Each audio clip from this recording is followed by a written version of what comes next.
એટલે આ શું થઈ ગયું ભાઈ? બે યાર આ વેલેન્ટાઇન ના લીધે ભાઈ બધું લેવા ગયો તો હું ગુલાબના ફૂલ મસ્ત મોટું ટેડી બિયર ને 1 કિલો ચોકલેટ લઈને ત્યાંથી નીકળતો હતો. ત્યાં એક્સિડન્ટ થઈ ગયું? ના એ બધું લઈને તો હું આવી ગયો ઘરે. તો થયું શું?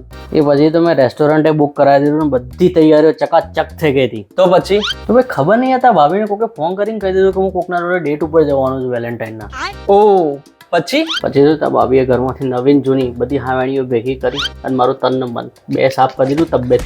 તો થાય જ ને, ભાભીને મૂકીને તું કવિતા જોડે ડેટ ઉપર જાય, એ બી નિકોલના તામઝામ જેવા રેસ્ટોરન્ટમાં, તો શું થાય પછી?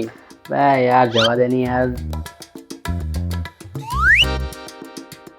એક મિનિટ, તને કેમ નહીં ખબર પડી કે હું નિકોલ તામઝામમાં જવાનું છું ને એ બી કવિતા જોડે ડેટ ઉપર, તાર ભાભી જોડે નહીં? એ આવ્યો કોઈ બોલાવા આવ્યો, 2 મિનિટમાં આવ્યો. બસ